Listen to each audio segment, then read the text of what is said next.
शरीर त्यागने के बाद आत्मा कहाँ जाती है, यह प्रश्न हर मनुष्य के हृदय में कभी न कभी अवश्य उठता है। यह कथा केवल मृत्यु की नहीं बल्कि जीवन के गूढ़ सत्य की व्याख्या करती है। आइए इसे गरुड़ पुराण के आधार पर विस्तार से भावनाओं के रूप में समझते हैं। जब मनुष्य का जीवन काल पूरा हो जाता है और उसका कर्मफल समाप्त होता है, तब उसके शरीर में स्थित प्राण ऊर्जा धीरे धीरे ऊपर की ओर खिसकने लगती है। इस क्षण को मृत्यु का समय कहा जाता है।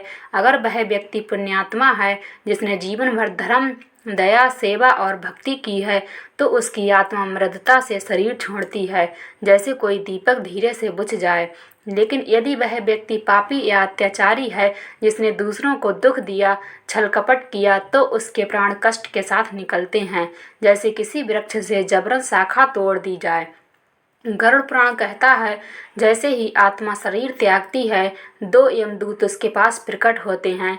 सज्जन व्यक्ति के लिए ये यमदूत कोमल रूप में शांत और दिव्य प्रकाश से युक्त होकर आते हैं, परंतु दुष्ट व्यक्ति के लिए वही यमदूत भयानक रूप, अग्नि समान तेज और लोहे की जंजीरों के साथ आते हैं।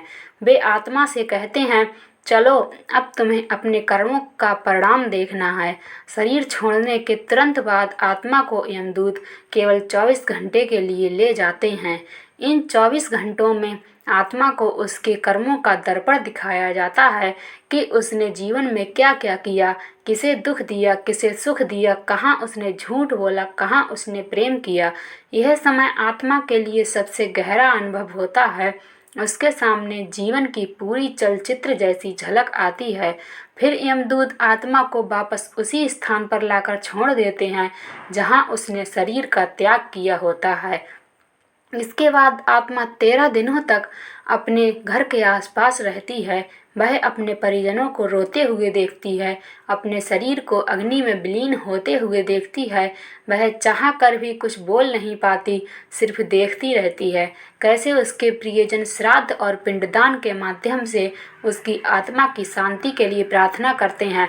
इन्हीं दिनों में आत्मा को सूक्ष्म देह की अनुभूति होती है, जो अब अगले लोक की यात्रा के लिए तैयार हो रही होती है।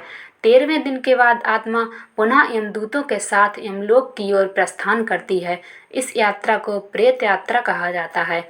रास्ते में आत्मा को विभिन्न दृश्य, नदियाँ और लोक देखने को मिलते हैं। वह अपने कर्मों के अनुसार कभी मधुर प्रकाश में, कभी अंधकार में यात्रा करती है। गरुड़ पुराण में कहा गया है कि आत्मा के सामने 3 मुख्य मार्ग होते हैं। यह मार्ग उन आत्माओं के लिए होता है जो ज्ञान, सत्य, भक्ति और तपस्या में लीन रहें। यह आत्माएं ब्रह्मलोक या देवलोक को जाती हैं, जहाँ प्रकाश, शांति और आनंद का निवास होता है। जो व्यक्ति मध्यम कर्म वाले हैं, जिनके जीवन में कुछ पुण्य और कुछ त्रुटियां हैं, वे पितृलोक जाते हैं। वहां उन्हें अपने पितरों का सानिध्य मिलता है और समय आने पर वे फिर जन्म लेकर पृथ्वी पर लौट आते हैं। जो व्यक्ति पापमय जीवन जीते हैं, झूठ, हत्या, छल, लोभ, व्यभिचार में लिप्त रहते हैं, उनकी आत्मा नरक की ओर जाती है। वहां उन्हें अपने कर्मों का दंड भोगना पड़ता है, जब तक वे शुद्ध ना हो जाएं। जब आत्मा अपने कर्मों का फल भोग लेती है, तो वह पुनः जन्म की ओर बढ़ती है। उसका नया शरीर उसी के पूर्व कर्मों के अनुसार निर्धारित होता है। अगर उसने धर्म किया तो श्रेष्ठ योनि मिलती है, अगर अधर्म किया तो नीच योनि या दुखदायी जीवन। इसलिए कहा गया है, कर्म ही आत्मा का सच्चा साथी है।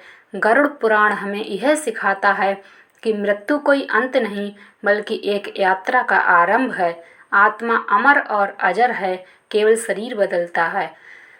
सत्कर्म, दया और भक्ति ही आत्मा के उज्जवल मार्ग बनते हैं।